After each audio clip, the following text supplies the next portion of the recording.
Good morning, everybody. Happy Monday. We have an amazing show for everybody today. What do we have, Krystal? Indeed, we do. As you guys know, the big January 6th committee hearings have commenced. We will break down for you what happened last week and what is expected for today, as well as Saagar and I both have our takes on our sort of macro view of the whole thing. Saagar causing a lot of trouble online. That's right. I'm sorry, Krystal. I always get you in trouble. And me getting the blowback from it. Anyway, we'll get into all of that.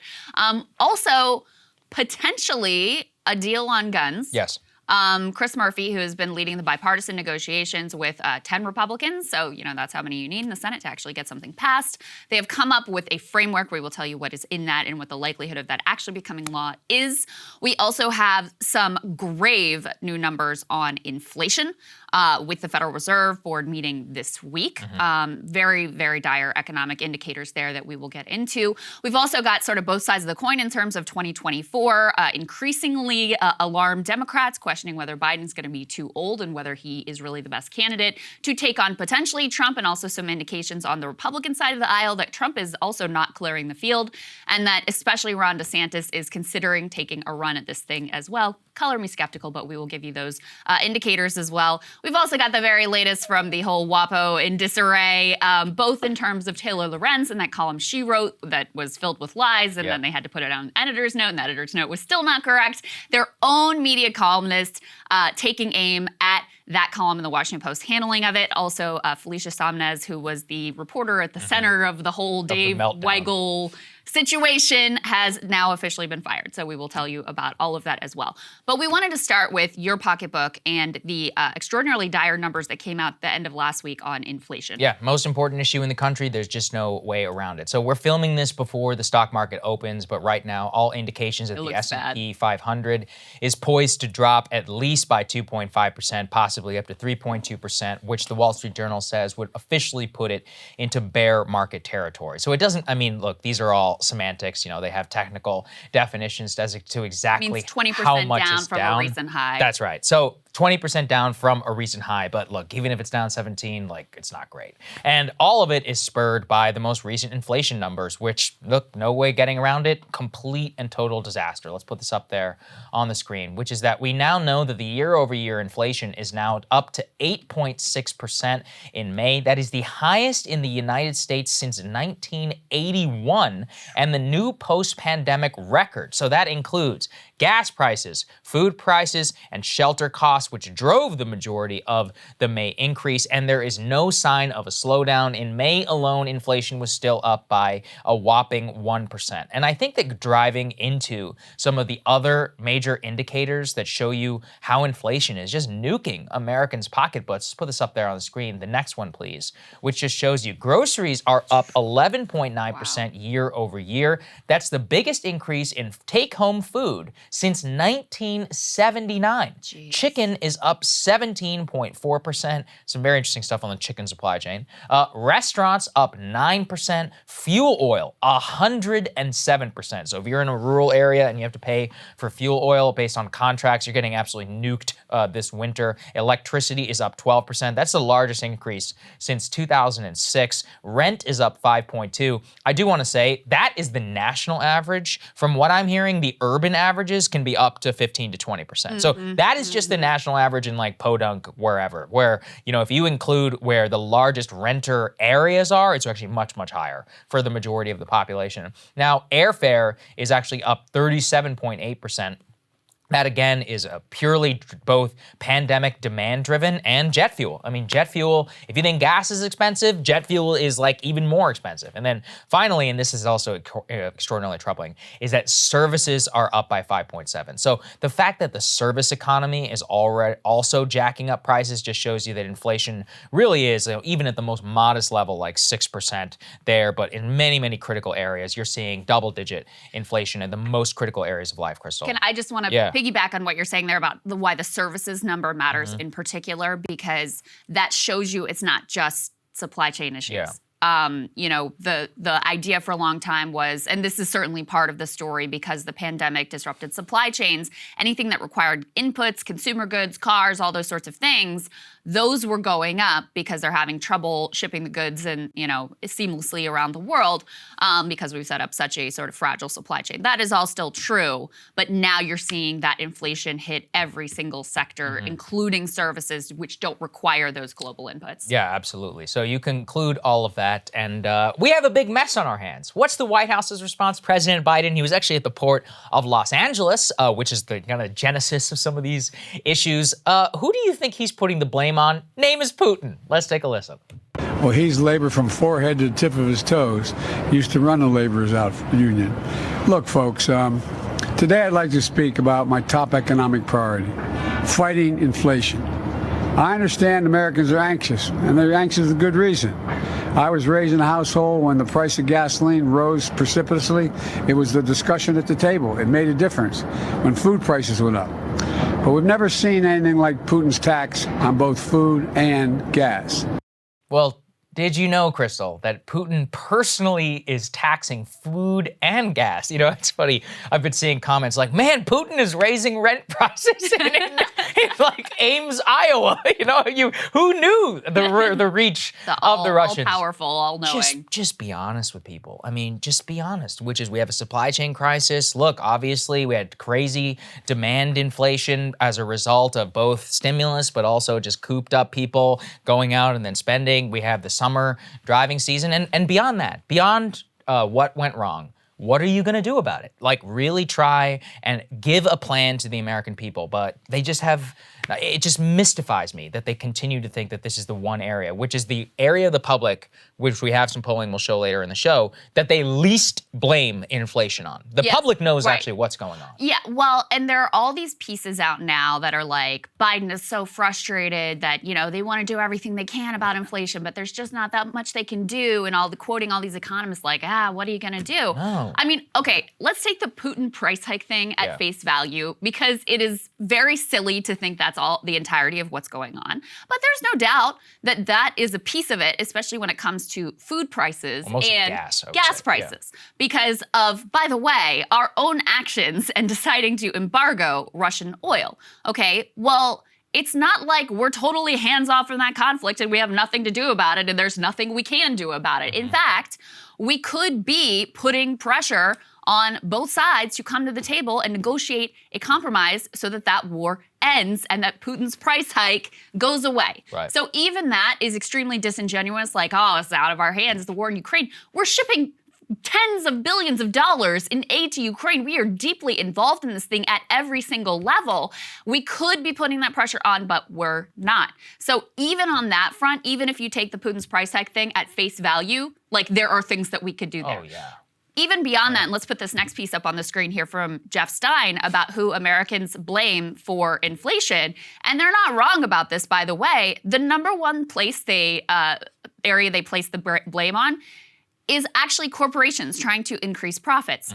That's not 100% of what's going on either, but yeah, that's a lot. And that is an area where the White House, again, could have a direct impact. And I think it was Jeff who did the reporting about how there were some people in the White House who were saying, listen, go out and go after the corporate price gouging, call them out, use your power as the presidency with executive action to take aim at these corporations and the way that they're hiking profits above and beyond their own increase in costs. And we know that's the case because their profit margins went up extraordinarily last year.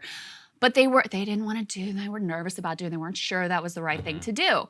So, the obvious things they could do that are in their hands, they have taken off the table entirely. And unfortunately, Krystal, I did that whole monologue on this. A lot of the corporate price gouging, they got most of what they could already. And this is another issue with the Biden administration. By not acting a year earlier, he actually could have tamped down on the profit maximization that was happening in the stock market in 2021. But already, the reason that stocks are down and the reason that corporations can't hike prices even more is they've basically gone to their full extent. And now they're losing money. That's part of the reason why the Dow is dropped. By the way, if anybody wants a deal, go to Target. Target has a disaster right now because there's way too much inventory Way on too its much, hand, yeah. and it's slashing its prices by like 40%. Might be good for you in the short term, but Target stock is dramatically down, and it's indicative of consumer prices. But the point that I'm making is that Biden, by acting, or not acting, or even not even floating action until now, makes it so that many of the things that were on the table to stem some of the tides of inflation when it was 3%,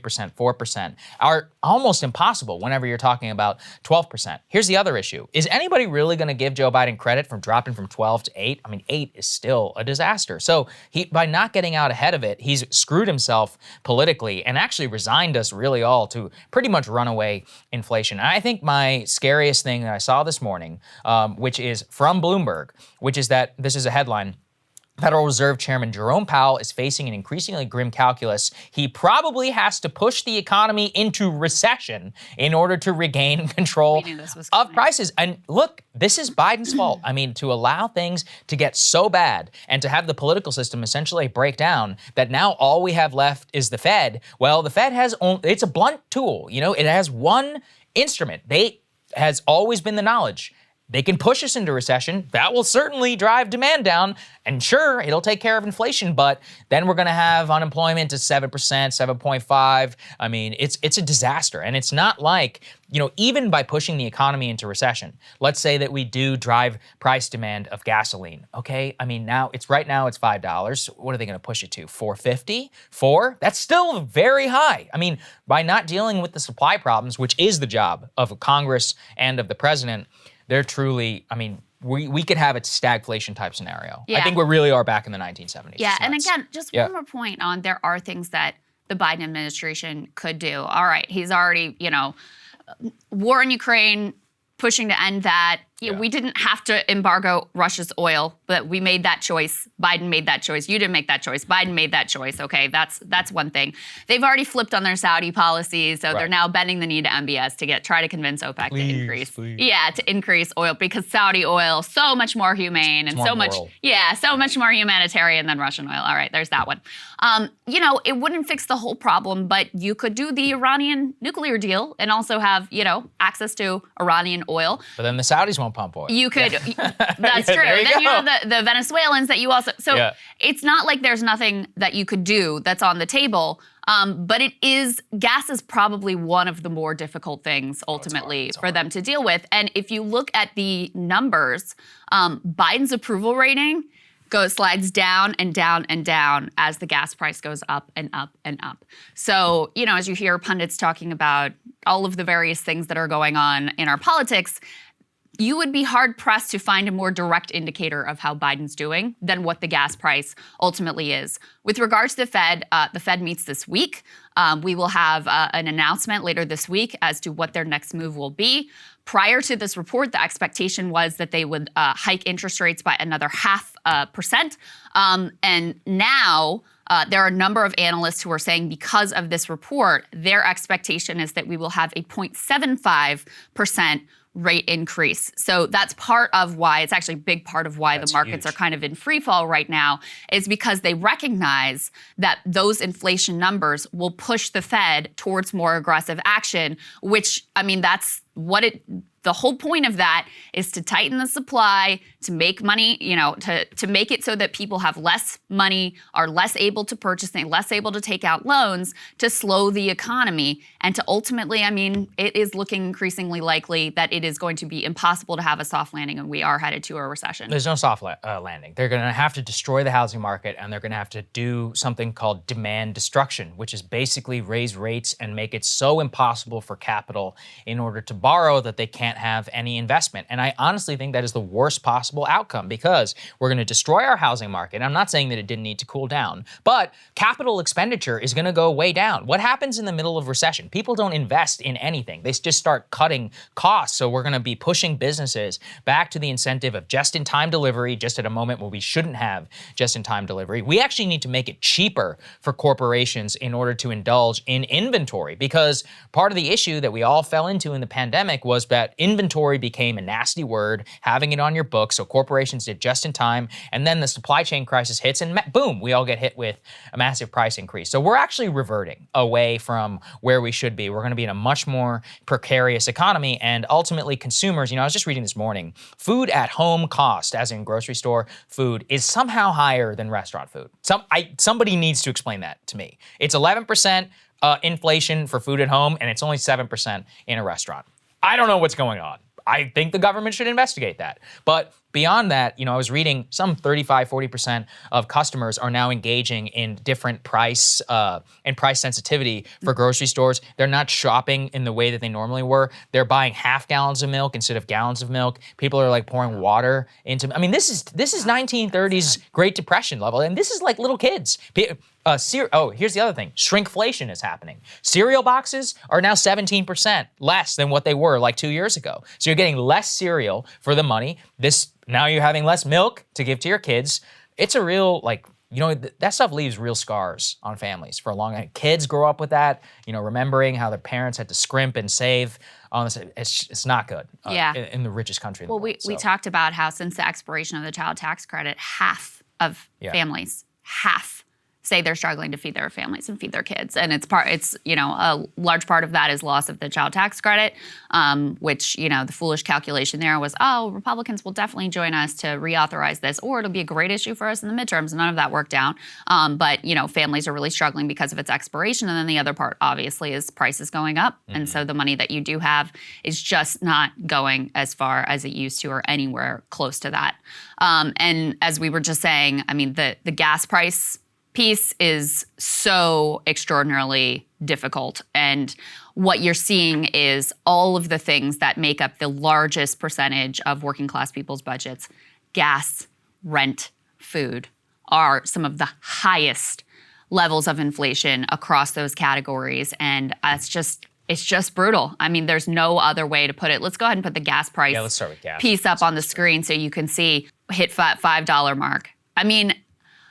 It really is. I'm actually surprised that we aren't seeing more direct unrest from $5 a gallon gasoline. And I think it's just so baked into people now that, this is the landscape. This is what we're facing. Well, it shouldn't be. You guys know I've tracked this very closely. So the average American consumer is going to be spending somewhere like $400 a month just on gas. $400 a month in outlays just on gas, which is up over 100% from what they were spending about a year and a half ago. So really consider just how much that is going to impact the bottom line.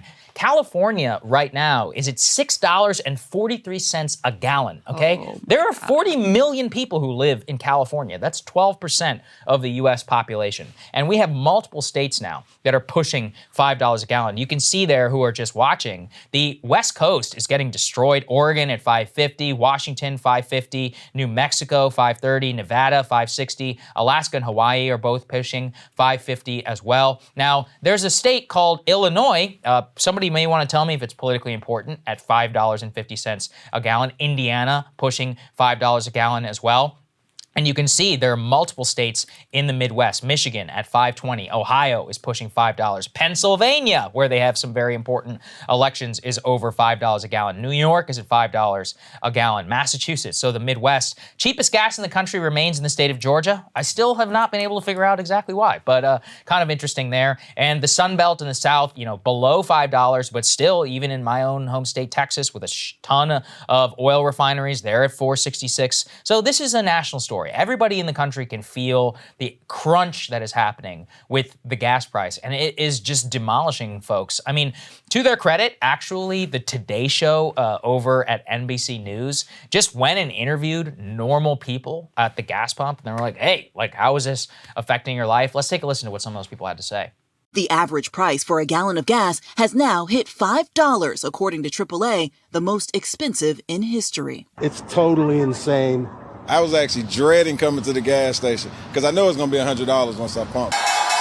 Stock markets down on the news that inflation is up 8.6% year over year, worse than the previous month, now hitting the highest levels in 40 years. I think it's really strangling to people. And Americans are feeling the squeeze at every turn. even in that report, they talked to, these are the guys I really feel for. The owner operators of these truck rigs, these guys have, they were already floating on razor thin margins. Yeah. And actually, even right now, the diesel price is much higher. It's actually $5.70 a gallon. And diesel futures, I've explained before how middle distillates, diesel and jet fuel, and all of them have been separating from gas in price, which is actually making the supply chain worse because that stuff is baked into your food. That stuff is baked into all of your logistical costs. And I mean, their margins are dead. I mean, these guys are I doubt they're even breaking even at this point. Or if they are, I mean, they're just having to charge more and more and more, and that's just contributing even more so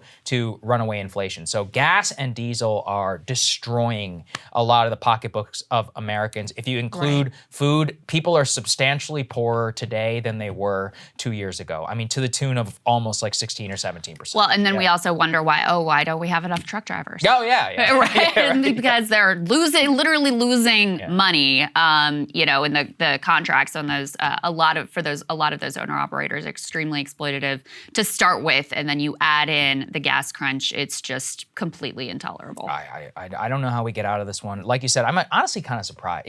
California is one. I cannot imagine paying $6.50 a gallon. And in the city of Los Angeles, some of those people are paying near $7. Like I said, Mendocino County, and there are counties in California where the average price of gas is $7, which is nuts. Wow. I mean, when you start to dig out, I think it's Mono County, California, is it $7.20 a gallon. I mean, up in Northern California, like Humboldt, and I'm not even gonna try and say that, but some $6.70. So look, you're pushing $7, even $7.80 in some places, like the Alpine County, California, Wow. $7.79 a gallon.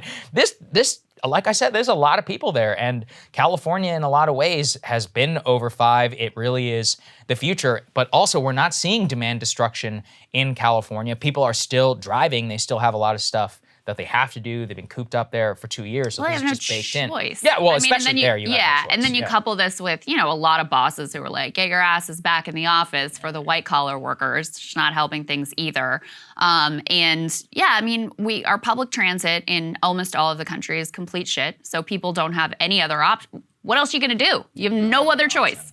So, it's a dire situation, and we'll be watching closely what the Fed does this week, as everyone else will, because ultimately, in a lot of ways, our fate is in their hands too. 100%. So everybody stay tuned. Okay, guys, a big announcement from Senator Chris Murphy on a potential bipartisan deal on to address the mass shooting epidemic that we've been suffering in this country for a long time now. Let's go ahead and put Chris Murphy's thread here up on the screen. I'm going to read through all of this so you get all the details. He says, we have a deal. Bipartisan group of 20 senators, 10D and 10R, announcing a breakthrough agreement on gun violence. So the first piece here is major funding to help states pass and implement crisis intervention orders. Those are the so-called red flag laws. Billions in new funding for mental health and school safety, Republican, priority there, including money for the national build-out of community mental health clinics. Next piece, and this one directly relates to guns, close the, quote, boyfriend loophole so that no domestic abuser, a spouse, or a serious dating partner can buy a gun if they're convicted of abuse against their partner. First ever federal law against gun trafficking and straw purchasing should make a difference to stop the flow of illegal guns into cities. Enhanced background check. This one is kind of a key part. For under 21 gun buyers and a short pause to conduct the check, young buyers can get the gun only after the enhanced check is completed. So they're not lifting the age that you can buy the gun, but they are instituting a more intensive background check process for buyers under 21, and there will be a pause there. So I guess that means you can't just it's not the instantaneous background check that exists now for those who are under 21. They also mention clarification of the laws regarding who needs to register as a licensed gun dealer to make sure all truly commercial sellers are doing background checks. That's something they looked at last time around with the Manchin Toomey bill as well. He closes by saying, will this bill do everything we need to end our nation's gun violence epidemic? No, but it's real meaningful progress. It breaks a 30-year logjam, demonstrating Democrats and Republicans can work together in a way that truly saves lives. The Republicans who are involved in this, just so you know the names, are Cornyn, Tillis, Blunt, Burr, Cassidy, Collins, Graham, Portman, Romney, and Toomey. Yep. So those are the 10 Republicans that have signed on. Obviously, that's a key number because if you get the 50 Democrats, which we assume they'd all be on board, plus the 10 Republicans, you're able to break the filibuster and actually get this thing through the Senate. Biden reacted. He issued, a positive statement. He says, each day that passes, more children are killed in this country. The sooner this comes to my desk, the sooner I can sign it, the sooner we can use these measures to save lives. He's, says some things about, look, this doesn't go as far as I want, but at least it's an important step in the right direction. Also, a relatively positive statement from Mitch McConnell is somewhat non-committal, but generally positive from McConnell. Go ahead and put this next piece up. He says he supports gun proposal negotiations, and again, reiterated sort of his priorities there, that it addresses key issues like mental health, school safety, respects the Second Amendment, and earns broad support in the Senate. What's being proposed here on guns is extremely limited. It's, basically the enhanced background checks for those who are purchasing and are under the age of 21, closing the so-called boyfriend loophole, beefing up the straw purchasing laws, which I do actually think is really significant. I talked before about those numbers of how many of this small number of stores that sell the overwhelming majority of guns that are ultimately used in violent crime. So that does actually matter.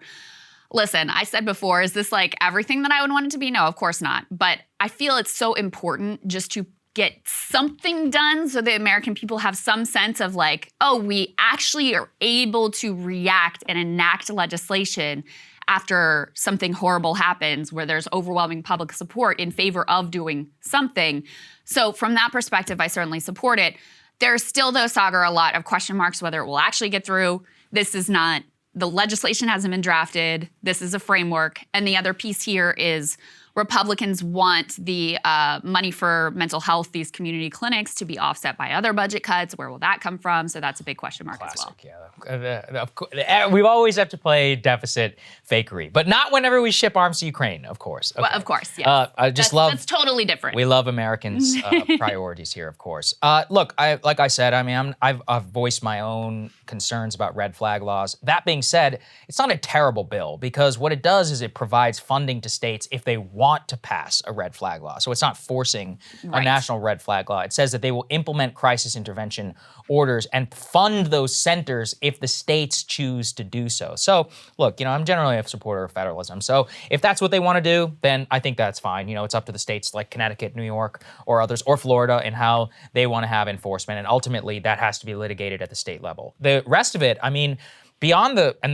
if this thing falls apart, it will almost certainly be on the red flag provisions because they actually write in the provision that it has to be contingent with civil liberties. I looked into this a little bit. It's kind of wonky and all over the place, which is that the standard is different state by state on different red flag laws. So some have much stronger civil liberties, due process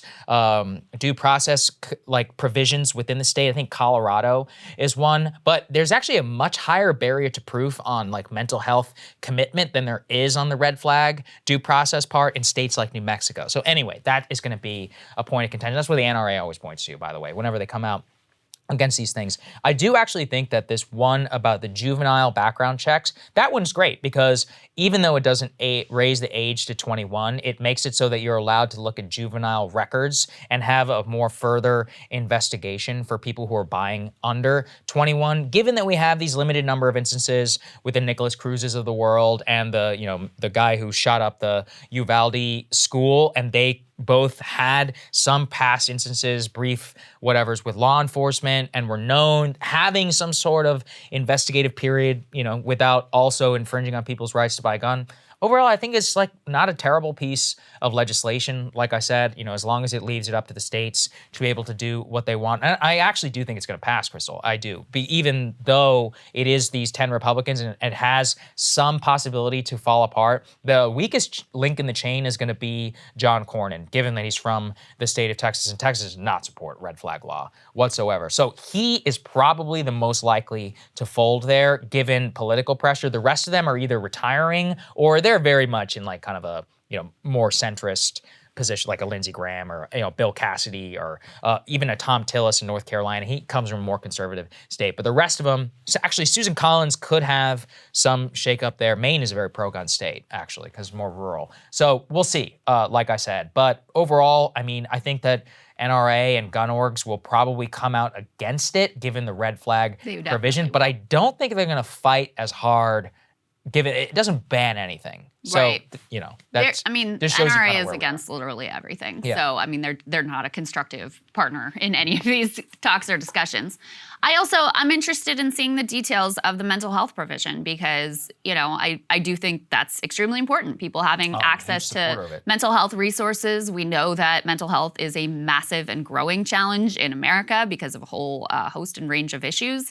And the fact that we don't have universal health care obviously makes it so you've got a lot of people who are completely disconnected from the medical system altogether, who certainly don't have coverage for any sort of mental health care. So expanding, a network of community mental health clinics, and that could be, so the details there matter. How much money is put towards that? How significant will that be in terms of getting people the help that they ultimately need? So again, listen, there are a lot of other things I would like to do, but if you can even take a few positive steps forward to curb some of the deaths from suicide, domestic abuse, homicides, and mass shootings, if you can even curb them by a small percentage, given how high the number here is in America, I think that's worth engaging in and worth taking that step forward. Let me read Matthew McConaughey's reaction, the most McConaughey reaction of all time, from his Instagram. Is it all right? Yeah, it's even better. It's very poetic. What's the best change you can imagine? I asked the senator the course of my 30 bipartisan meetings. Something, he replied. I laughed. He didn't. For the first time in 30 years, something has happened.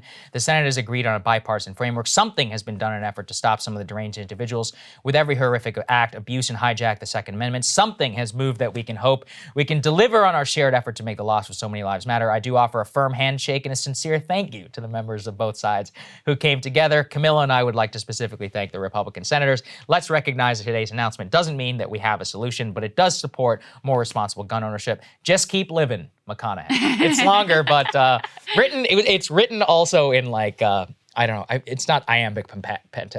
I forget what it's even called, but it's written like in center script, almost like literally prose. Like in prose, like a poem. So go to his Instagram. It's on his Instagram story. That does kind of capture how I feel about it. Yeah. Like, just show the country that you're able to do something in response to just unconscionable, horrific tragedy. That alone, I get it, that bar is very, very low, but that alone, I think, is worth taking the step forward for. So I guess I have a little bit more skepticism than you that ultimately it comes to pass, just because of how many times I've been burned getting my hopes up about legislation here in D.C. before. There could always be some sort of fly in the ointment that dooms the whole thing. But this is a very positive sign of rare bipartisan progress in Washington. Yeah, I think it would be it would be the first gun legislation to pass since 1998, which is pretty nuts. That's right. Think about it. That's more than 20 years. Well, there's been lots of movement in the other direction, especially at the state level, loosening gun restrictions. So this would be the first time that we're saying, all right, let's take a step more towards making sure that these weapons are ending up in the right hands. That's ultimately what this is about. So this has at its core kind of the principle, it really matters it's not so much what the weapon is, but whose hands it ends up into. And I think that's a wise approach ultimately. Good morning, everybody. Happy Tuesday. We have an amazing show for everybody today. What do we have, Krystal? Indeed, we do. A lot going on this week. As you know, the January 6th hearings continue. There were some interesting nuggets there that are some good something stuff. We've actually been covering before about the way that Trump raised money and completely fleeced his supporters. So we got some more details there we'll break down for you. Also, massive market crash yesterday ended in bear territory. Lots of speculation about what the Fed is going to do this week. Not to mention, crypto falling off a cliff. The hashtag Black Monday trending on Twitter. So yeah, it's hard times out here for us folks. Not good. Yeah. Not good for those who have invested in any sort of crypto asset. We also have some big developments in Ukraine.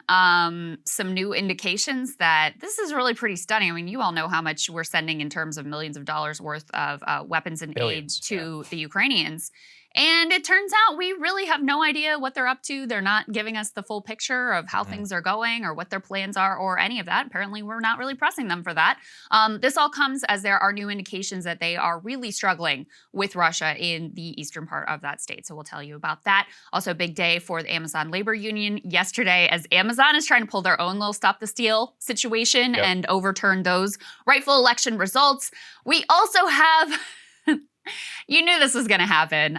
The most cringe possible presidential candidate floated by a supposed progressive, Liz Cheney, for president. Yeah, so we've got that for you as well. Also very excited to talk to James Lee this morning. You guys know he's one of our partners of Breaking Points. He's been doing some incredible videos that I know you guys have really been enjoying. So we're going to have him as a guest in the show to preview his very latest. But we wanted to start with the markets falling off a cliff yesterday and what this means going forward. Let's go ahead and put that CNBC tear sheet up on the screen. The S&P 500 tumbles nearly 4% to a new low for the year, closes in bear market territory. Listen, the last time we have seen a stock market collapse like this, it was right before the COVID crash when, of course, Congress acted and injected a lot of money into consumers' pockets, but even more overwhelmingly, the Fed acted, injecting trillions to backstop the stock and the bond markets. Here are the details. We have the S&P 500 falling 3.88%, bringing its losses from its January record to more than 21%. That, of course, means we are now in an official bear market. Some people apparently only count it when it ends for the day at the bear market, so this is the first time we have been in that territory. We have the Dow Jones dropping 2.79%. We have the NASDAQ tumbling 4.68%. At one point during the trading day, Saagar, every single stock in the S&P 500 was down. Only 5 stocks in the benchmark closed the day in the green. So that is what we're facing right now. It's really such a disaster. You think about people's retirement portfolios or 401ks. I mean, the most, thing that people are invested in are these index funds, which they always tell you, like, hey, S&P 500 returns 14% on average. Right, it's like, well, safe. yeah, it's certainly true. It was true for a while, but, a lot of people are looking at this and they're just watching their retirement savings just fade away. Remember, we have an increasingly aged population, so this actually could increase the amount of time that they even have to continue to work. Or, honestly, what's even worse is it could force early retirement. People say screw it, and they tap into Social Security at this, 2/3 benefit at an early time. It has all sorts of screwy effects whenever these things start to happen. And what is our great president saying about this big market crash, this drop, this pain that Americans are feeling? Well, he's telling you that none of it's actually real. Let's take a listen. The job market is the strongest it's been since World War II, notwithstanding the inflation. We added another 390,000 jobs last month, 8,700,000 new jobs since I took office. An all-time record, never that many jobs in that period of time. Unemployment rate is near historic lows. Millions of Americans are moving up to better jobs and better pay. And since I took office, families are carrying less debt on average in America. They have more savings than they've had. And we're doing it all while cutting the federal deficit by $1.7 trillion this year and $320 billion last. I don't know how they're still selling this. What are you smoking when you think that is a compelling sell? Yeah, you know what? He's right. People are employed. That's great. Here's the problem. Their wages went up by 2%. Inflation, depending on where you look at it and what the people are most affected by, well, that's like 17%. So you're hosed. I mean, you're substantially poorer today than you were 2 years ago. I did some back of the envelope math yesterday, Krystal, and so get this. The average American nets $2,700 per month after taxes. So at $5 a gallon, the average American consumes somewhere around $250 to $300 worth of gas, depending on where you live, as of right now, with the current driving standard. That means just 10% of after-tax income is going to gas. 10. That used to be 2 to 5%. And obviously, that money has to come from somewhere. Then you include food and housing, both of which have double-digit inflation. So you are watching the slow erosion of all of the ability for people to have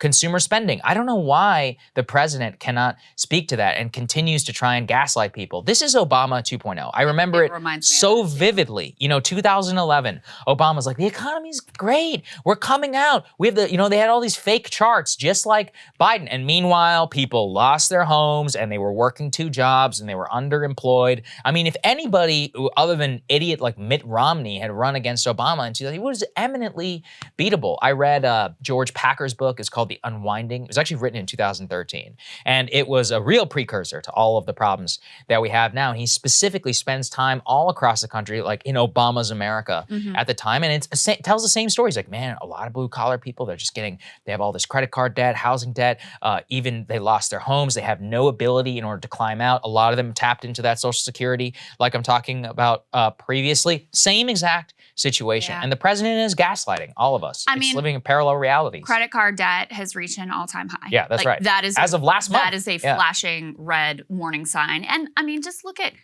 you ask people how things are going, they tell you it's not going well. Country's on the wrong track. My economic situation is going backwards. Things feel worse now than they did before.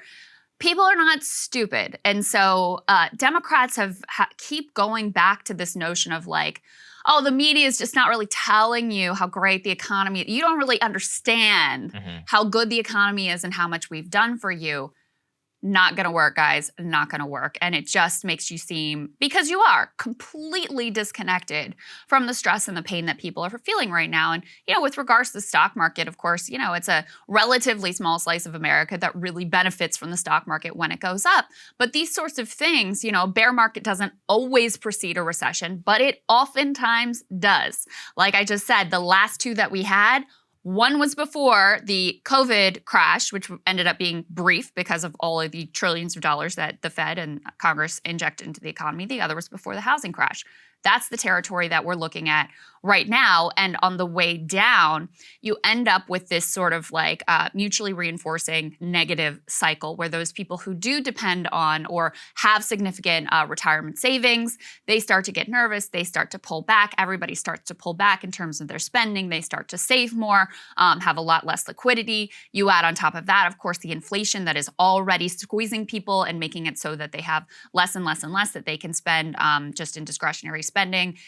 You've got a very, very dire picture. And, those signs are being picked up by anyone who's really paying attention. The very latest that we have, this is from Morgan Stanley CEO James Gorman, who now says there's 50-50 odds of a recession ahead. We've had other, bankers who are looking at this and saying that it looks very dire as well.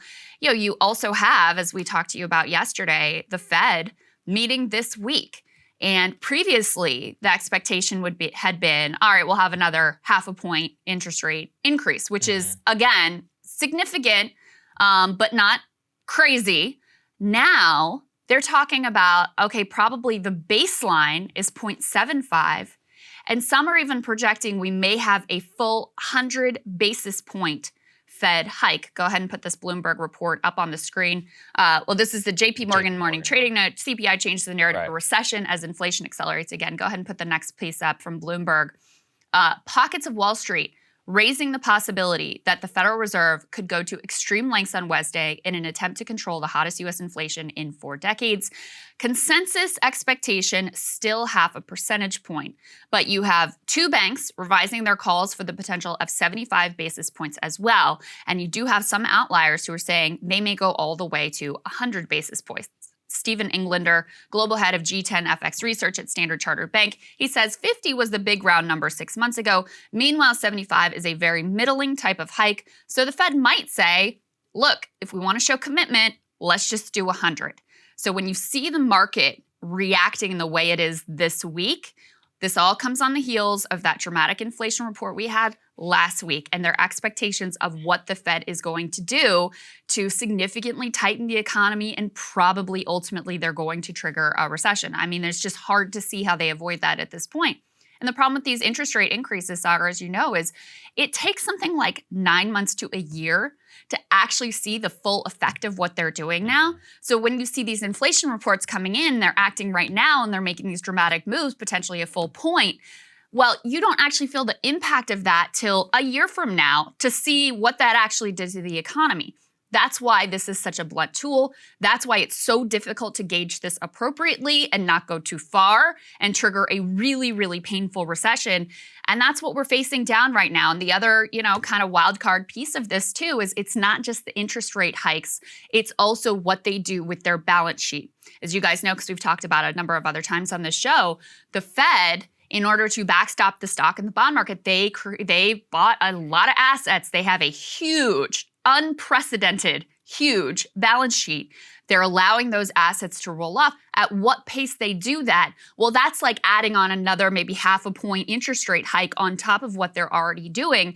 And there's very little precedent for how the markets actually respond to that, what that actually does to the economy, because this is really sort of uncharted territory. Yeah, absolutely. I think people should realize, remember when we were talking a couple weeks ago about how there was this one Fed governor who was saying, hey, maybe we should hike it. He was only talking about a 0.75 basis point bump. Yes. And people were like, wow, that would be crazy. It would be really nudging the market in a different direction. Well, now 100 is on the table. And now look, I know basis point sounds mysterious. It's not. A basis point is basically like it's a percentage. So 100 basis points is 1%. So 0.75 or 75 basis points is 0.75. So remember though, just, what is it? Didn't you tell me this? Just a couple of interest increases in the mortgage rate alone accounts for double the price of your mortgage. Yes, that's so, right. That's right. This is a very real effect That's right. whenever it comes to not only your mortgage loan, which is the vast majority of the loans, outside of credit card that most Americans will experience, but they also mean car loans. I mean, if you take a look at the car price right now, the financing rates that people are getting used to be 2 or 3%, not even 4 or 5 months ago. Now you're looking at like 5%.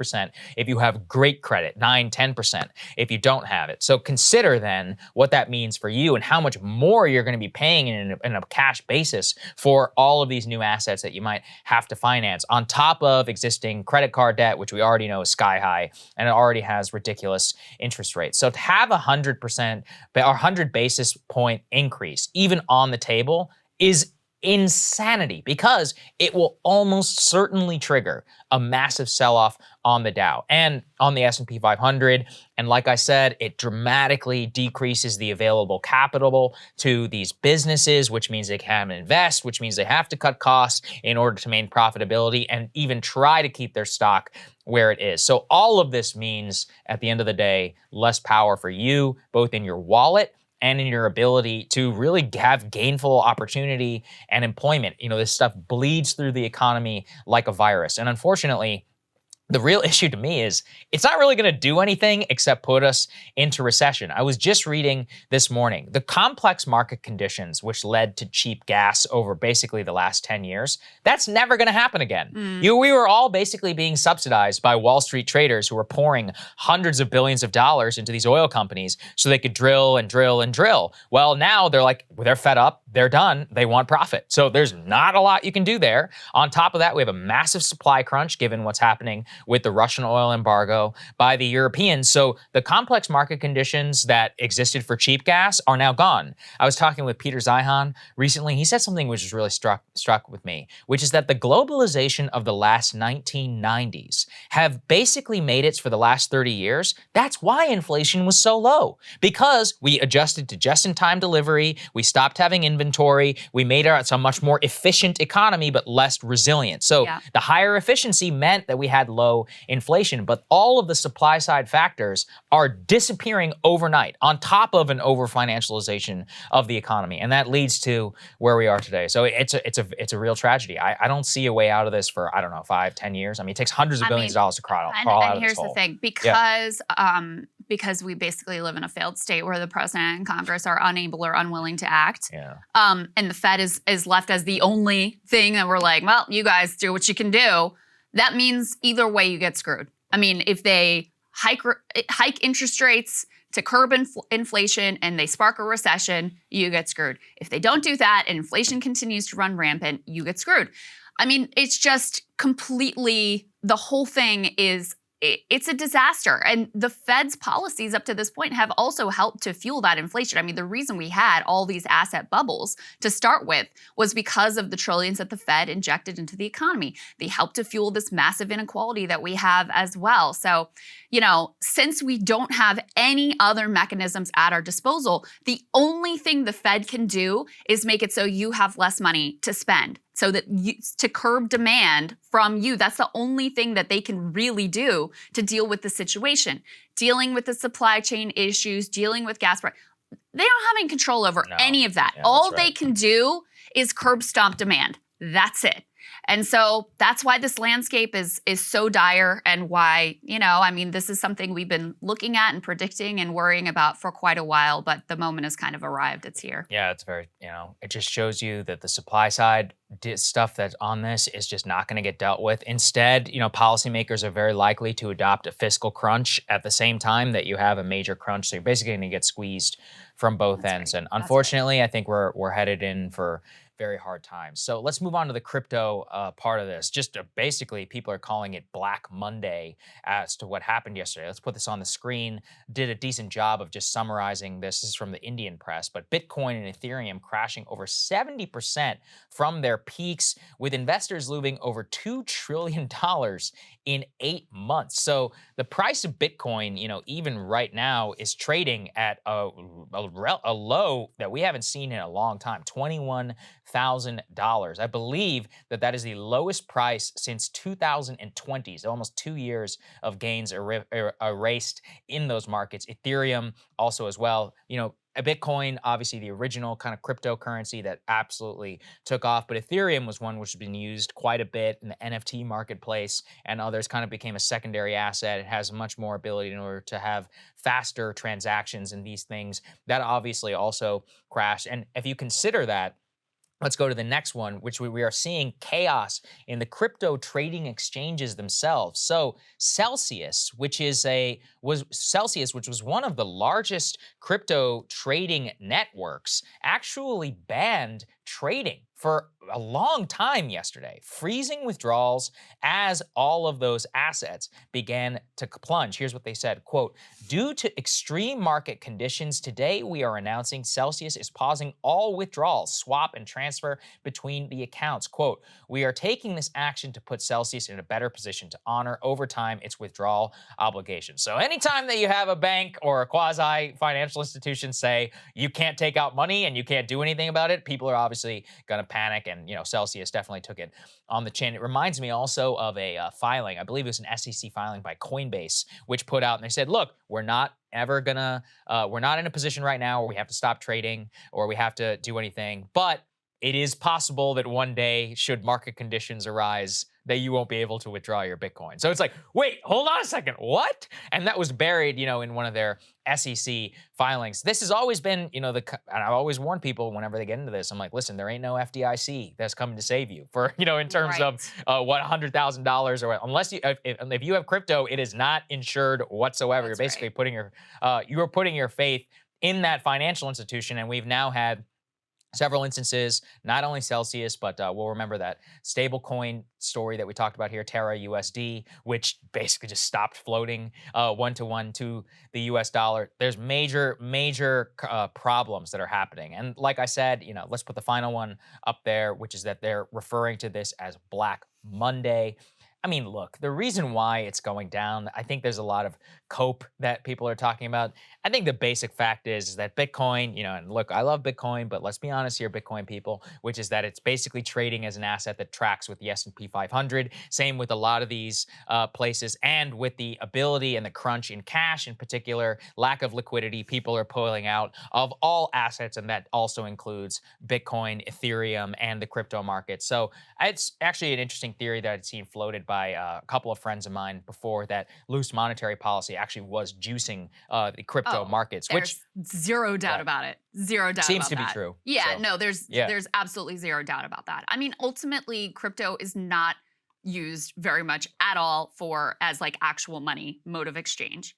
It's something to bet on. I mean, it's a highly speculative asset with nothing really hard backing it, and certainly no sort of government institutions like the FDIC backstopping your losses and preventing bank runs. I mean, that's the thing with Celsius.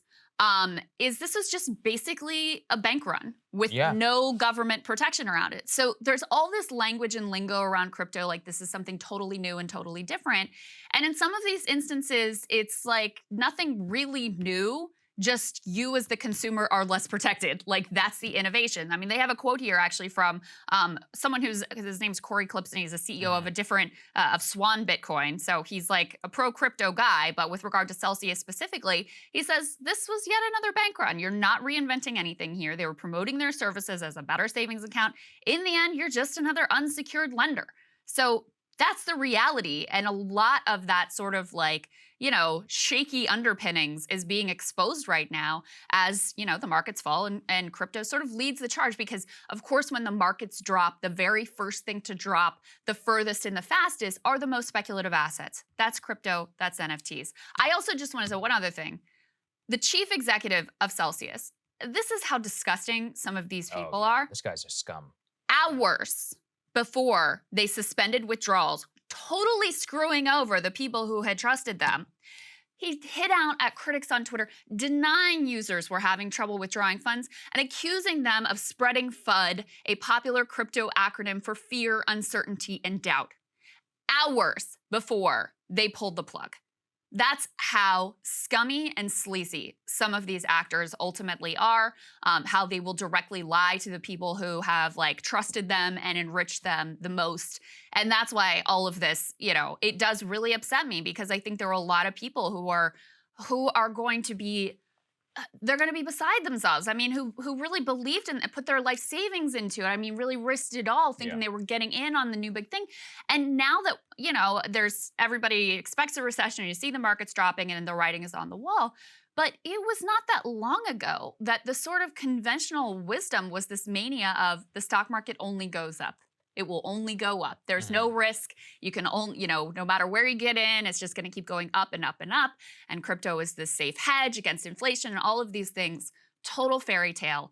And that's what really disgusts me the most here is the people who are involved in these pump and dump schemes and just really took people for a ride and in many instances totally destroyed their lives. NFT one is where I'm particularly incensed because totally. I'm not going to call out anyone in particular, but there are a lot of people on YouTube and online who have been pushing younger men mostly in order to invest a lot of their life savings or even take out loans in some cases in order to invest in NFTs. They're like, you're getting in on the next big, and look, we all know, Beeple and all those guys, they made $100 million, but a lot of these people got really left holding the bag. And considering also that we just had that story a couple weeks ago about the OpenSea head of product getting indicted for insider trading, there was a rife amount of fraud. Yes. That was, pretty obvious, I think, to a lot of people within this. I do think that, people who are in the crypto space and others have a duty in order to try and push back against this. And unfortunately, I've been in the space since 2017,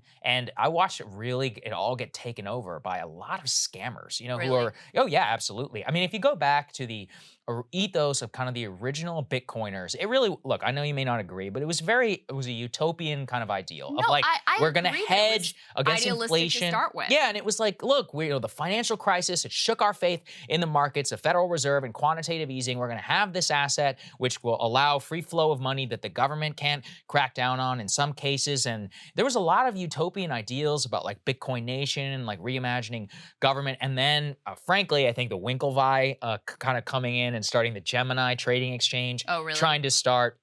Well, what they did is they tried to normalize it on Wall Street. So what they did is they came in, they started the Gemini trading exchange, and they kind of tried to start a Bitcoin ETF and try to get certified by the market and push financial institutions into Bitcoin. And then from there, you saw the explosion of not just Ethereum, because the Ethereum currency had been around for a while, but building stuff on the Ethereum platform. And from there, I'm sorry for those who I'm getting a bit wonky, something called DeFi kind of came on the scene, decentralized financial instruments and currencies, that's where we started seeing the US dollars and some of the scummiest kind of behavior, because I would see people who are giving out, basically like high interest loans on these things that have no, but imagine this, like it's almost like mortgage-backed securities. You have a speculative asset like Bitcoin or Ethereum, and then you take out like actual cash loans at a 20% interest on that. Well, it works until it doesn't work. Right. And now that's really where we're at now. So I've seen in the last 5 years an explosion, very much moving away from the kind of screw the man ideals in the crypto space. Maybe it'll return to that. I don't know. I mean, I'd be happy if it did. There'd have to be some like dramatic reform, because now it's it's down to 21,000. Here's the thing. When you don't have money, a lot of stuff just falls to the wayside. I just saw Coinbase, they just put out this morning, just came across the wire, they're going to cut 18% of their staff. So, that company just went public to a multi-billion-dollar valuation. I know that probably your impression of me, people out there, is that I'm just a crypto hater and always have been. That's not actually the case. Like, I was open to it. Yeah. I was like kind of crypto agnostic. And I do actually think what really turned me was the advent of NFTs, because then I was like, oh, this is just bullshit. Like, this is just bullshit. And that was kind of my window into seeing how the original promise of crypto, which again, like the initial, manifesto about what it was all going to be about. It's cool. It wasn't about like, this is going to be a new casino that we can all bet on and get, and get yours. It was about, this is going to be an alternative mode of exchange, that this was going to be like practical and pragmatic. It was actually going to ease transaction making. That just has not happened. Instead, it has just become a casino. And it has, of course, attracted some of the like scummiest promoters who they don't care about any sort of like idealistic values, whatever they say to sort of lure you in. They just care about getting theirs, and they care about being, up higher on the pyramid scheme and finding the next greater fool. So it really does upset me, because like you said, it's a lot of young men who, their whole life is gonna be set back if they invested significantly in this, if they bet their future on this. They thought this was gonna be their way to be one of the players in the game instead of always getting played and always getting screwed. And instead, they just ended up being another mark. It really is sad. Hold fast, gentlemen. That's the lesson I've learned over several years. Don't sell it just yet. Okay, let's move on to Ukraine. Obviously, a lot going on there. Krystal, you flagged this particular story. Yeah, so let's go ahead and throw this up on the screen. U.S. lacks a clear picture of Ukraine's war strategy, officials say. The subhead here is intelligence agencies know far more about Russia's military, even as the United States ships billions of dollars in weapons to the Ukrainians. And this is not just like some random analyst's opinion.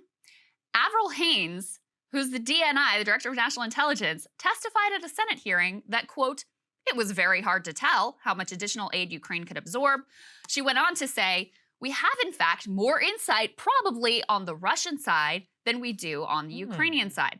They go on to note in this article that, of course, the United States, and we've covered this probably more here than almost anywhere else, has been providing regular, real-time intelligence updates to the Ukrainians, helping them to target incredibly significant individuals and assets like that warship that we talked about.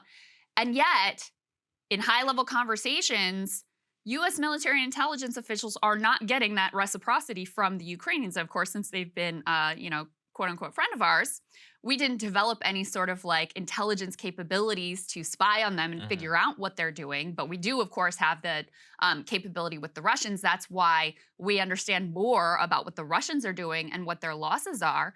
So it really is an extraordinary situation. I mean, and the thing that boggles my mind too here, Saagar, is we have a lot of leverage in this situation. So if we just said to them, look, we're not sending you any more until we actually know how you're doing, what your plan is, what are the tactics, what does it look like, where are these weapons going to?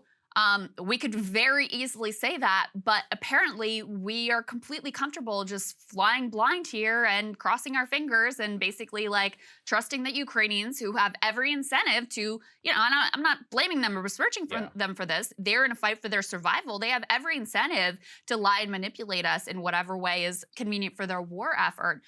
we're just accepting that as fine. Look, I mean, it's always so difficult to have these conversations without sounding callous. Nobody's saying the Ukrainian cause isn't just. I think that they're better actors in this situation, but they have their own incentive. They're fighting, like you said, for the literal survival of their country. And let's also be honest, they would not be even around both today and, well, both in the past and today if it weren't for the United States and for the West and NATO countries. So I think that given the fact that we've basically saved them from complete ruin, we deserve a hell of a lot of say into actually what goes on the battlefield. And instead, it seems that the Ukrainians don't really want to tell us anything. And I guess in a way, you shouldn't blame them. I don't blame them. I blame our officials they're like, for oh not yeah, demanding keep it coming. They're like, keep the checks rolling and all of these How's tanks. it going? Oh, it's going great. Bullets. Don't worry about it. But don't you dare stop it because we need it. And yet the current indications that are coming out are actually not great, which also raises a question to me, which is what the hell was the point of all this $44 billion if it's not even actually making as much of a difference as we were originally promised? So let's put this up there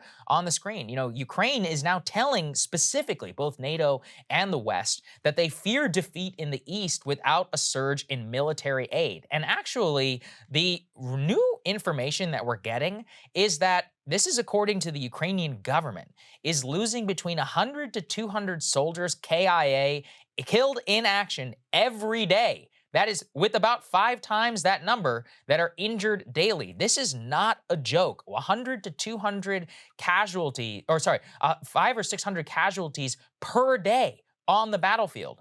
And when they point to the amount of Russian firepower that is being brought to bear, it is genuinely stunning. I mean, they are talking here about Russia, despite the fact that, and this is what we warned about, yes, they have lost a significant amount of materiel. They've lost a lot of lives. They have lost prestige on the world stage. All of that. They are still a great power in their own right. They have a tremendous amount of military capability. And the Ukrainians talk here about being outgunned at a pretty significant level. And that also raises the question, it's like, well, where did all this $40 billion go? So according to this, President Biden has released $700 million in these new weapons deliveries to Ukraine. That's the first slice of the $40 billion aid package. Well, what are we doing with the rest of the $39 billion? What's happening here? Right. Was it just, and again, I mean, I really have no idea. And the Ukrainians are actually begging the European Union to also pass some new measures and to deliver new weapon systems. I mean, have we not already delivered a bunch of weapon systems? Like, are they telling us that we're so incompetent that we can't even give them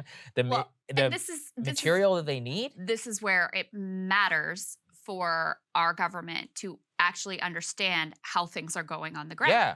Because that really changes what the smart move is. I mean, for a while, when Russia really faltered and flailed to start with. Mm-hmm. And basically, I mean, this is also the military analysts, the defense intelligence analysts, they completely overestimated Russia's capabilities, just as they completely overestimated also the Afghan government's capabilities. Yeah, so they don't have a great point. track record here. Right. So Russia dramatically underperforms. Then there starts to be this heady idea of like, oh, maybe Ukraine can win. So let's flood them with everything that maybe will get the maximalist outcome. They'll be able to completely win. They'll be able to push Russia even out of the territory that they had occupied prior to this invasion and this war.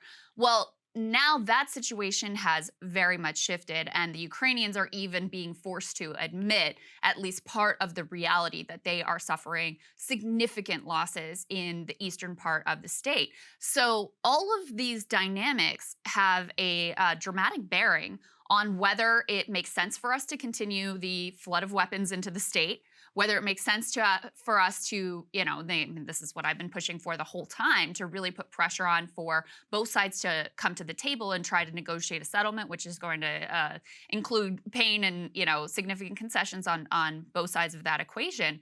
But if you don't actually really know what's going on in the battlefield, what the plan is, how many losses are being suffered, what kind of equipment they have remaining, you can't make that calculus in any sort of an intelligent way. I'll also say this. When is enough? What's enough? Yeah, because if right. 40 billion ain't going to cut it, how much more do you need? Right. 500 billion? 600 billion? I mean, look, the conflict has now, let's put this next one on the screen, which is that things are not going well for the Ukrainians. The Russian forces have apparently cut the last I'm not even going to try and say this. Severodonetsk escape route in the Donbas region. And the fighting in the Donbas, the Ukrainians are not going to give up anytime soon. So the front line is basically where the front line was 8 years ago. And now you have a long, grinding war. Both sides have lost tens of thousands of people, both in killed in action and in wounded. There's no giving up on site. We have basically committed ourselves to giving the Ukrainians whatever they want to accomplish whatever they want. So are we just signing up for an annual appropriation of 40 to 50 billion for the Ukrainian military? An annual that lasted apparently like a month. Well, this is my question. I don't understand. I don't understand like what exactly is going on in terms of our government policy, because there was a promise, kind of in the beginning. You're like, oh, this is it. This is the final push, but they're going to need more. They're already the 40 billion they say is not enough. They're begging the Europeans and them to send more. And look, I think Europeans should be sending the bulk of the weapons, and that we should then be sending, relative to our own security situation. But the real question, I think, for the U.S. is at a certain point, we actually do need to make a choice and say, okay, enough is enough. We've given you as much as we possibly can. And yet there is no discussion of that here in Washington whatsoever. And I also really do question, given what I talked about in our earlier block, which is that all of the structural factors that led to cheap gas prices, they're gone. And one of the biggest ones that you actually could fix is the Russian oil embargo. So the West, we have an extraordinary financial incentive, literally, in order to try and get this thing to some sort of close and negotiate towards a position where we can actually have Russian oil re-enter the market. But unfortunately, for political reasons, I don't think that is the case. I also want to say this, which is that there's been a perverse incentive where, all these Russian sanctions, Russia's actually doing okay right now. They have an account surplus of $110 billion for the first 4 months of this year, from $32 billion in the same period last year. Why do you think? Because oil prices are sky high, and because the West aren't the only players in the game. India, China, many other countries. You think they're not going to buy discounted Russian oil if they can in an overall hot market? They'd be idiots not to. So Russia's actually making a boatload of money. Their IMF says that their economy might shrink by about 8.5%. Now, listen, that is devastating. I don't want to downplay that. But Ukraine's is going to shrivel by 35% as a result of this war. That's a disaster. It's so easy, too, to ignore. Yeah. Of course, the most pain is in Ukraine with the people who are being slaughtered and their towns destroyed and their lives upended. No doubt about it. Partly because of this war, we now have almost 50 million people facing famine around the world. Yeah, that's also true. And so, you have not only the oil prices, gas prices going up and up and up, food prices going up and up and up. These are real consequences for people around the globe, especially the most vulnerable people around the globe who were already struggling. It's all exacerbated by, rising climate crisis, droughts and extreme weather events that have also caused crops to fail in significant places that are contributing to the catastrophe. So these are not costless decisions. I know sometimes it feels like when Congress strokes a check for $40 billion, it's not, what difference does it really make? But it's really not even about that as the austerity that is being imposed around the globe. And again, in a lot of instances, and 50 million instances, with absolutely dire and devastating consequences. So there's no end game in sight here. To be honest with you, probably the window for negotiations where the Ukrainians would have been in the strongest position is after they had pushed the Russians back out of a number of cities, and it seemed like they were on the march, and it seemed like, maybe they have the upper hand, maybe they can actually win this war. That was when they were in the strongest negotiating position. Now that they're having to admit to these significant losses, the Wall Street Journal piece that we had up before, Ukrainian officials are saying that this is keep in mind, this is their spin, and this is an attempt to get more weapons funding from us and from the Europeans.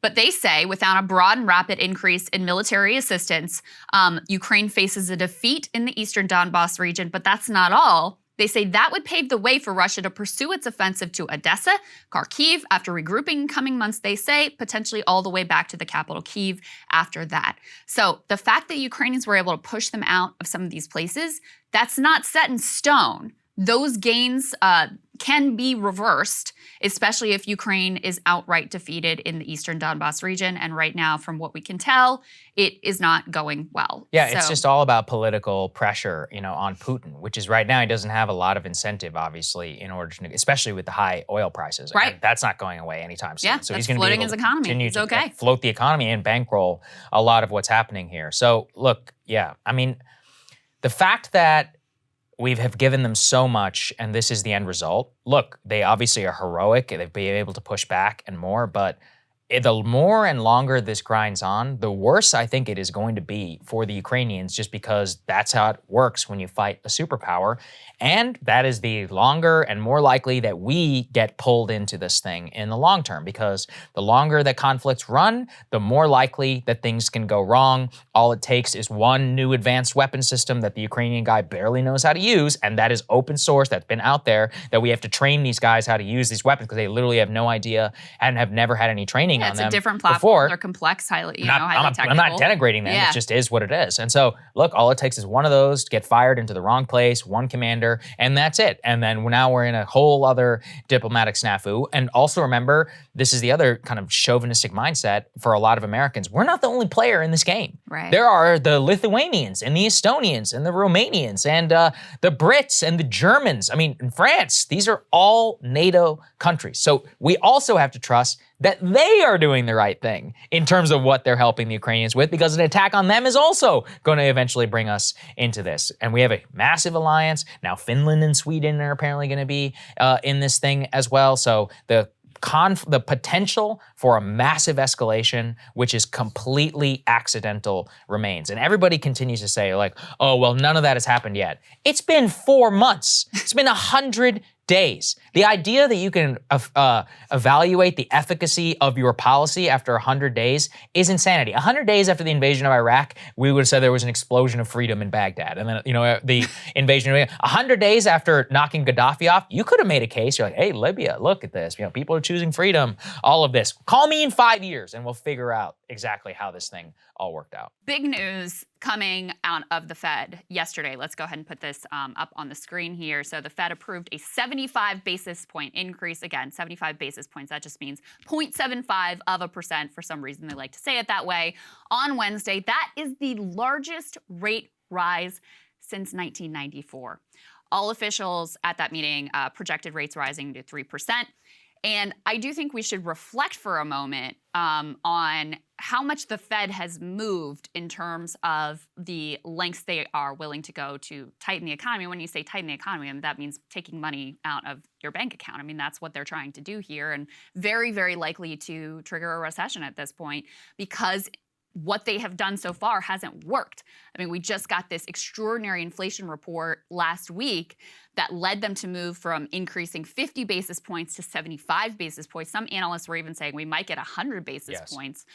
It looks very likely that we'll be at 0.75 for the next meeting as well. And that's a very different landscape than we were looking at just very recently with the Fed. Let's go ahead and listen to Fed Chair Jerome Powell gave a little bit of a presser afterwards explaining their thinking. Let's take a listen to that. I will begin with one overarching message. We at the Fed understand the hardship that high inflation is causing. We're strongly committed to bringing inflation back down, and we're moving expeditiously to do so. We have both the tools we need and the resolve that it will take to restore price stability on behalf of American families and businesses. The economy and the country have been through a lot over the past 2.5 years and have proved resilient. It is essential that we bring inflation down if we are to have a sustained period of strong labor market conditions that benefit all. They are also projecting unemployment is likely to go up. They are projecting economic growth is set to slow. So the specifics here are officials projected 1.7% GDP growth this year and next. That's down from March projections, just from March, of 2.8% and 2.2% respectively. The unemployment rate projected by all but one official to rise over the next 2 years. And I mean, ultimately, when you are lifting the rates, that's basically their goal. I mean, that's the goal of this type of action. I just wish they would be honest. Right. That's the only thing that this is going to ultimately lead to is they want to make it so you have less money to spend, and that's their only tool for ultimately getting inflation under control. You're screwed either way. I saw this elitist take on this. So like, just so you know, when the Fed raises interest rates, they're paying you to save. Oh yeah, I'm going to take my 0.75% increase. By the way, what are the savings interest rates right now? Like 0.05 or something like that? Credit card debt is the highest it's ever been in history. I'm going to take the interest on that, and then I'll spend it on my gas, which is up 25%. And we'll see so I've saved 24.5. Thank you, Fed. Congratulations. This has real implications for the housing market. Let's put this on the screen. We've been tracking this closely. The mortgage rate is now up to 6.3%, up from 5.5 just a week ago. Remember, as we said, that I forget the exact math, but every increase in a single percentage or so means that your mortgage rate or your mortgage actual payment is double the next month. So as we continue to see this happen, 6.28% versus the 3 or so percent, which was just 6 months ago, versus the 1-something% that was a year ago, you are going to have a total freezing of the housing market. You know, just as this morning, the market hasn't opened yet, the Dow is down 600 points on the futures, and for the very first time, housing permits have collapsed in the month of May. Yeah. So that's the latest data that we have. And when I say collapsed, I mean one of the most precipitous drops we have seen in over 2.5 years, just looking at that data that just broke this morning. So why do you think that is? Who's going to build a house when the mortgage is at 6.3%? Now, you could say it's too hot. I completely agree. But there needs to be a level of balance. They're going to push us into a recession. Recessions mean that people die. There's no way to it's not just people lose their jobs. A lot of people kill themselves during depressions or recessions. A lot of people do not pursue healthcare that they actually need, life-changing surgery. A lot of people continue to work, which leads to stress, which leads to death. I mean, the after effects and follow-on that we saw. I mean, I personally think that one of the reasons we even had the opioid crisis is because of the Great Recession. There's a decent amount of data in order to link those two things. No, that's right. Yeah. That is very, very true. No, just to give a little bit of math behind what you were saying, from that article, they say on a $400,000 home, which is now crazy to me, like actually less than the median house price, $400,000, with a 20% down payment, the monthly mortgage payment went from $1,400 at the start of January to basically $2,000 now. Wow. So effectively a $600 increase on your mortgage payment over the course of just a few months. That doesn't include homeowners insurance nor property taxes. Megan McArdle made an interesting point as well, which is that, you know, people are going to be very reluctant also to sell their homes because they don't want to jump from, like, you know, let's say a 1.75% mortgage to a 6% one. Go ahead and put this tweet up on the screen. She writes, if mortgage rates stay high, one thing I expect we'll see is a collapse in willingness to sell homes. It would take a lot to get me to trade my 1.75% mortgage for a 6%er because, yeah, it makes a massive, massive difference over the long haul. And, you know, I feel like we've been beating a dead horse with this, but it is so important and it's so central to people's lives because you have a president and a Congress and, you know, two parties that are unwilling to act. The Fed is the only game. And part of how we ended up in this situation with high inflation to start with was because the Fed was the only game. I mean, their action during the coronavirus crash, pumping trillions of dollars into these markets, backstopping, inflating all of these bubbles. I mean, that was the start of how we ended up with inflation across the board. So they are, in fact, partly culpable for where we end up today. And certainly they're culpable both from their actions there and also during the 2008 recession for massively inflating inequality as well.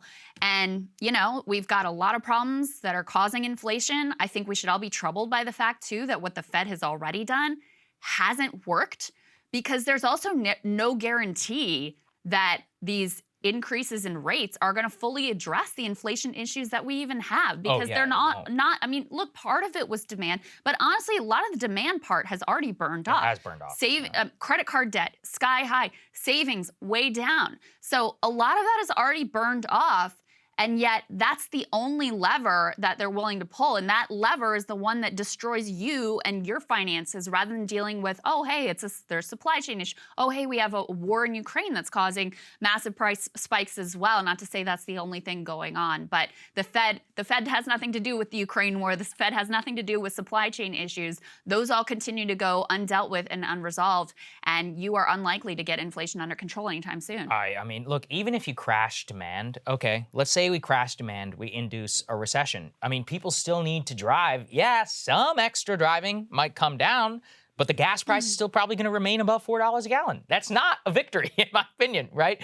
If you look at the housing market, the same thing. Okay, you've slowed it down. You've basically frozen up the elite housing market. Well, number one, a lot of people who are very wealthy are still going to buy houses. Permanent capital, they don't care about a 6% mortgage rate if they can earn a 25% profit. So that only even continues to keep you frozen out of the game. Food, I mean, look, we've talked here endlessly. I've got a piece in my monologue about how natural gas markets in Europe are seizing up because the Russians are cutting off natural gas to both Germany and to Italy. That is going to drive fertilizer prices sky high. We are already watching a massive fertilizer crunch here in the US. That's going to continue to increase the amount of food. China is opening up to a big degree, transitioning away from COVID zero. Guess what? That means the demand for gas is going to go up. And China, currently, it seems all indications President Biden is actually going to lift tariffs on U.S. U.S. goods. That actually could conversely spike Chinese imports from the United States, which would only continue to drive up inflation. Everybody says you could save money. They don't consider that the demand of these products could increase. Soybean markets, agricultural markets. It's very likely, actually, that lifting Chinese tariffs will almost certainly increase the price of food here in the United States. So from the supply side problem, we have major issues which are not even being addressed. The White House press secretary asked the gas companies to be patriots and to lower the price of gas, because that's how capital markets work. Congratulations. I just can't even, like, with them, they're so incompetent, foolish, impotent, just the picturesque of the worst possible people that you would want in charge of the prices. I mean, here's the reality. Neither of these parties, under a sort of like Wall Street-centric, market-obsessed economic approach, have any answers to this outside of the Fed taking a sledgehammer to your bank account. And so I think that's really where the handcuffs come in, is Biden's whole sort of economic orthodoxy, always positioning himself in the center of this is what my monologue is on, and never wanting to stray outside, like color outside of the lines and get creative here. So yeah, if you're stuck in this like, oh, we just got to let the markets work themselves out mindset, then you believe, oh, what can we do? We can't really do anything. We can do these little things around the margin. Maybe we'll deal with the tariffs.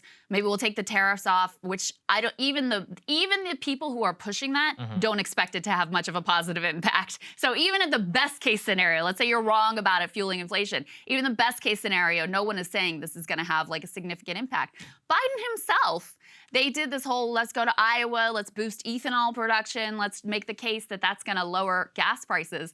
Biden himself went back to the White House and was chewing out Ron Klain like, this is basically bullshit. I don't believe that this is going to have any impact whatsoever. Yeah. So they know that the things that they're doing are impotent. The best they can do is send a strongly worded letter to the oil and gas companies, give me a break, and say to like the Fed, go do, we're not going to interfere, but go do your thing and basically, crush working class people and trigger a recession. Yeah, but that's all these parties really have to offer. Listen, that ethanol thing especially pisses me off, because part of the reason that we have low refining capacity is because of conversion over to biofuel. So it's like these people really, at a very basic level, they don't understand what is going on. And it's bad for the climate too, by the way. It's like incredibly it's horrific. Yeah. We don't, like, beyond that, it doesn't work. And actually, in terms of emissions and in terms of what it even means in order to farm all this stuff. Biden is correct that it's a bullshit policy. It's not even correct. Yeah, it's a terrible policy, and it has been pushed for a long time by big interests, ag interests, far more than anything else. Well, it's the fact that Iowa comes first in the presidential primaries. I mean, that's the whole reason we have that gigantic corn subsidy. So cool. Yeah, I'm really glad that we have it, so that we can all pay more for gas. let's talk about journalism. Journalism is important, right? Let's put this up there on the screen, or at least the journalists tell us that it is.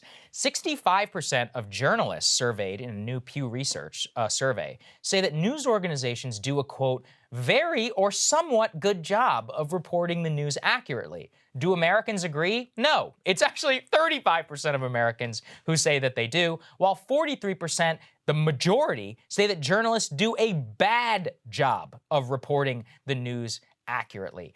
I also just love the serving as watchdog over elected leaders. If you look at the split, a majority of journalists, I guess somewhat interchangeable, of journalists say that they do a very or somewhat good job of serving as a watchdog over elected leaders. Only 29% of Americans agree. In fact, 44%, the majority, say that they don't. Same thing on giving a voice to the underrepresented.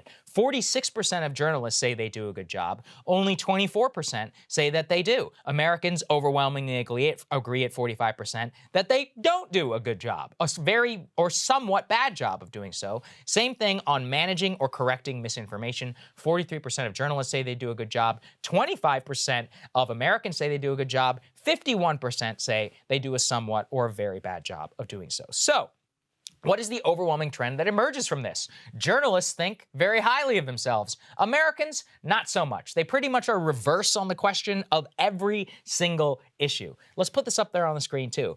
55% of journalists say that every side does not always deserve equal coverage, greater than their share who say that journalists should always strive to give every side equal coverage. So I really think that that is also revealing, which is that journalists say you should always strive to give every side equal coverage, but every side does not always deserve equal coverage. That's according to Americans. I'm somewhat torn on that because I can understand what the American people mean whenever they say every side does not deserve equal coverage, but when it gets put into practice, that's when it becomes a problem. Okay, that's a complicated one because it's like, what do you mean by that? Because like, if you're talking about facts, or the classic example is climate. Okay, you should not give equal weight to the 3 people out there who still deny that the climate crisis is real versus, the 99% of scientists who are on the other side of that. So you shouldn't give equal weight to a side, or like election denial, right? Yeah, you shouldn't give equal side to like Dinesh D'Souza's 2,000 Mules to the actual facts and reality. So when it comes to a factual issue, and I know that this is fraught because sometimes even the facts are very much in dispute, but when there's a clear factual issue, no, I don't think that Dinesh D'Souza deserves like equal coverage or an equal hearing to the reality that the election was not stolen. When it comes to things that are a matter of values and opinion, that's a different deal. Yeah, 100%. And I think that's, and I also don't have an issue with, I really actually don't have an issue with partisan coverage. What I have an issue with is when people pretend like they're neutral and they're actual partisans and they hide the ball. Right. That's my issue. So that, to me, that one is a little more complicated. And, the question, it's hard in a poll question to get at some of the complexities of how you think about that news coverage. I actually thought one of the more notable numbers here that you pointed to is the lowest marks given by the public were for giving voice to underrepresented groups of people. And I think that failure clearly manifested and understood by the American people. And also journalists didn't even give themselves great marks on this one either. I mean, this comes directly out of the fact that they hire from this like elite monoclass. Oh, it's a complete class and bias. So, so if you want to give voice to other people and viewpoints that aren't typically reflected in elite media, hire from different parts of the country, hire from different education backgrounds, hire from different class statuses, and you'll have a much better shot at having a much broader and more representative view of what actually is going on in the country and how people feel about it. This was also interesting to me. Among the journalists, more say that misinformation is a problem than that press freedom is a problem. So 71% say misinformation is a problem, and only 57% say press freedom is a problem. The other thing that was interesting to me is that many more of the journos said that basically like fake news and misinformation is an issue than U.S. adults. So 71% say misinformation a problem for the journos, only 50% of adults. It's still a lot of people, but only considerably fewer adults feel like misinformation is the big problem. So you also see a disconnect in terms of even their assessment of what are the problems and the threats to good journalism. The journalists see that threat very differently than the American people do. Yeah, the Americans are like, you're the fake news, you're the misinformation. Like, that's the problem. I don't know. I mean, look, this is just data, which is just so transparently obvious. If anything, I think it probably overstates the support for a lot of these things. Yeah, true. I mean, if you really looked at it also in partisan breakdown, I think the most telling is whenever you look at it in terms of the number of primary Democrats who trust the news media versus Republicans. Because, Republicans don't even trust Fox News. But let's just be honest, a lot of older Democrats in this country love and deeply trust the New York Times and MSNBC and CNN, which is part of the problem. You have a deep institutional capture of what exactly they are, the lens in which they're going to coverage, and no wonder they're not going to have class coverage. And then that bleeds into everything. That's how they use the word Latinx in their coverage, and yet actual Latinos are like, hey, we don't say that, and we don't like it. So this bleeds into everything. It has major partisan ramifications. Obviously, I mean, this is why I think our show is even successful, is because these idiots have been doing the game this way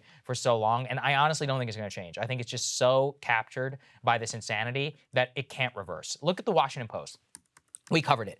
For that woman, Felicia Samnez, had outwardly flamed her colleagues, outwardly defied her bosses, and it took a week for her to be fired. Taylor Lorenz is a liar, has materially lied in the pages of their paper, and they even basically admit to it, and she's not fired. So that's where the industry's trending. They have these people completely at hostage, and even the ones who don't agree are held silent because they're too afraid in order to fall under the gun and be harassed publicly on social media. So I just think it's going to get worse, and I have no problem with that.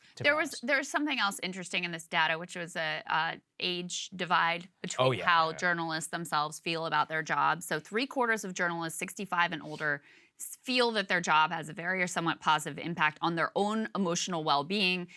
Only 29% of journalists under 30 feel the same. So older journalists feel like they feel good about what they're doing. They feel like this job is positive and the atmosphere is generally good. Young journalists do not feel that way at all. And I do think part of that is these culture war battles that are overwhelmingly coming from younger demographics. And you also have a split on older journalists are much more worried about press freedom versus the younger journalists, which are much more worried about the misinformation thing. So you do have a transition happening within news organizations too about the way that these people are approaching their jobs. Absolutely. Some little announcements that we're excited about here at Breaking Point. So first of all, I don't know if you guys saw this, but we actually got some favorable press coverage here at Breaking Points. A very nice write-up at The New Yorker. Go ahead and throw this up on the screen. This is from Cal Newport, and he uses this kind of a case study for what he describes as the rise of the internet's creative middle class. And he's talking about there was this sort of theory of 1,000 true fans, Kevin Kelly. Being able, this came from Kevin Kelly, being able to, support this sort of middle tier of creators. And so he actually came into the studio and saw our operation, and he does a good job in this piece of capturing the day-to-day vibe of the show and the overall ethos. So it's always a little nerve-wracking when you engage with journalists and engage with the mainstream press, but this actually came out really, really well, and we're very pleased with it. When I first saw the email and it said New Yorker profile, Breaking Points, I was like, hell. Yeah. But then I was like, oh, it's Cal. So I know Cal Newport a little bit. I read his books actually for years. Actually, right before I started Rising with you, I was on vacation and I read Cal Newport's book, Deep Work, which is one of the best books I've ever read. He wrote another book called, The War on Email, or why we shouldn't be using email. He famously is completely I don't know what his argument offline. was, but I already am on board. Actually, we had him on the show. I think you were not here for that segment. I think Marshall was in at that time, but we interviewed him. He was here on Breaking Point. So he was vaguely familiar with the concept. And so anyway, so he's the one who emailed. And I knew Cal was a good guy. I'd read some of his previous work. I trusted some of his stuff. So we invited him here to the studio, and he kind of, profiled us in the context of this. And I think what we're proud of, and me in particular, is that this just does show you a way of an alternative funding model, which can work, can scale. It's funny too, because while he was here, he was like, well, you guys are gonna expand. And we were really weighing it. We didn't know at the time, but we really did strike gold with our subscriber partnership model, which is, we don't own your content. You do whatever you want. We'll pay you and we support you. We put it on our channel. You promote whatever the hell you like. Oh, you have a Substack? Great, grow it. It's all win-win. Yes. You have a channel like James Lee, subscribe, please. I want you to go and watch him. Yeah. Max Alvarez, Ryan, all of these people, Marshall's interviews, like these just enhance the product. Everything kind of grows up together. So really considering and discovering that model even after he was here, which was several months ago, and then watching it in the context of this, I think it just does show you the future. And look, I'm still really excited. And I know I said we were gonna have a big announcement, but paperwork got involved. We will have tickets on sale for our roadshow as soon as the lawyers will allow me to announce it. So there you go. Yeah, there was a moment when Cal was here when he asked us so what's your exit strategy? Yeah.